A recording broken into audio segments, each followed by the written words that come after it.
Halo Sobat F1 Indomania, di video ini kami akan menjelaskan kejadian-kejadian memalukan pada balapan F1 di Arab Saudi kemarin.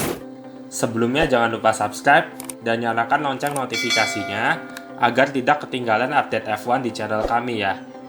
Sejak mendiang Charlie Whiting meninggal, Michael Masi menggantikan jabatannya sebagai Race Director F1. Ia tentunya bertanggung jawab penuh dalam mengontrol penyelenggaraan setiap sesi F1, mulai dari sesi latihan bebas, kualifikasi, hingga balapan. Namun, Masi ternyata sudah beberapa kali menimbulkan kekacauan dalam menjalankan perannya sebagai race director. Sebagai contohnya, pada balapan F1 Imola 2020, Marshall dibiarkan membersihkan trek ketika Stroll ada di sirkuit dengan kecepatan penuh. Kemudian, pada sesi kualifikasi GP Turki 2020, pembalap dibiarkan keluar trek dengan kecepatan penuh ketika kendaraan crane masih ada di trek. Untung aja nggak ada yang nabrak crane-nya waktu itu. Lalu, pada balapan GP Bahrain 2020, Marshall dibiarkan lari ke trek untuk memadamkan api dari mobil Sergio Perez ketika mobil lainnya masih ngebut dengan kecepatan tinggi. Selain itu, terdapat juga keputusan steward FIA yang tidak konsisten di era Michael Masi ini. Misalnya, pada GP Kanada 2019, Sebastian Vettel dihukum 5 detik oleh FIA gara-gara dianggap kembali ke trek secara tidak aman dan menyebabkan Lewis Hamilton untuk menghindarinya. Namun, pada GP Brazil 2021, insiden antara Max Verstappen dan Lewis Hamilton yang menyebabkan Hamilton melebar keluar trek sama sekali tidak diinvestigasi oleh FIA dan Max Verstappen lolos dari hukuman. Ketika FIA memiliki banyak aturan regulasi yang harus dipatuhi dan FIA tidak melakukan investigasi sama sekali, maka hal itu tentunya menunjukkan bahwa steward FIA kurang kompeten dalam melakukan penilaian atas terjadinya suatu insiden di Formula 1. Pada balapan di GP Arab Saudi kemarin, terdapat beberapa hal memalukan yang terjadi dan FIA tentunya harus berbenah. Pertama, ketika Mick Schumacher nabrak tembok di lap ke-10 dan menyebabkan barrier rusak parah, FIA malah justru mengeluarkan safety car saja dan menunggu 3 lap lamanya sebelum benar-benar mengeluarkan bendera merah tanda balapan dihentikan. FIA seharusnya dapat bertindak dengan cepat karena banyak sekali kamera di track, dan para steward FIA dapat melihat insiden tersebut dari seluruh sudut kamera yang berada pada control room.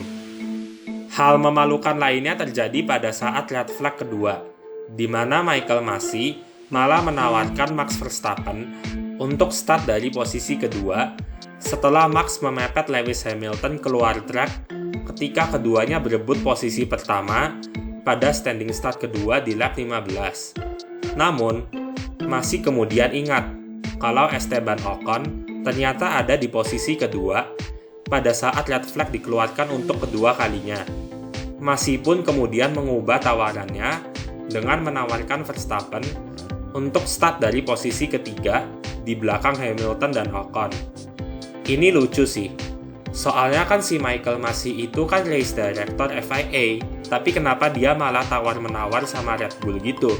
Dia kan punya otoritas, ya berarti harusnya dia langsung perintahin Red Bull aja, suruh Verstappen start dari posisi 3. Atau bisa juga langsung minta steward FIA untuk investigasi insiden antara Max dan Lewis tersebut, di mana steward memiliki wewenang untuk melakukan investigasi atas insiden apapun yang terjadi di track. Akan tetapi, Michael Masi malah melakukan hal yang aneh dengan menawarkan Red Bull hukuman mundur posisi start untuk Verstappen. Pada lap 37, Verstappen memotong track dan menyebabkan dirinya tetap berada di depan Hamilton. FIA pun meminta Max untuk kasih posisinya balik ke Hamilton. Namun, FIA ternyata nggak ngomong ke Mercedes sama Lewis kalau Verstappen bakal melambat dan kasih posisinya balik. Hamilton pun nggak tahu kalau Verstappen bakal melambat dan Max juga melakukan manuver yang sangat berbahaya dengan melambat di racing line. Hal ini menimbulkan kekacauan luar biasa di akhir lap 37, di mana Hamilton menyenggol Verstappen gara-gara miskomunikasi antara steward FIA, Red Bull, dan Mercedes. Selama 3 lap setelah insiden itu, tidak ada yang tahu apakah Verstappen tetap harus kasih posisinya balik atau tidak. Max Verstappen kemudian baru kasih posisinya balik ke Hamilton di lap 42.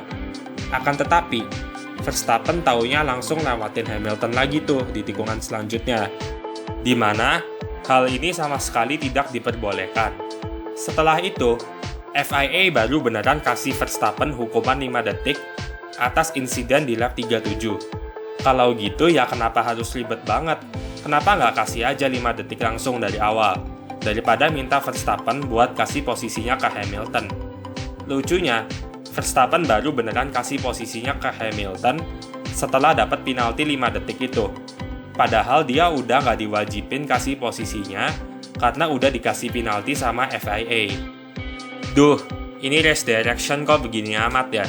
Semoga aja FIA dapat memilih orang-orang yang lebih kompeten untuk mengatur balapan F1 agar tidak terjadi lagi hal-hal yang memalukan di masa yang akan datang.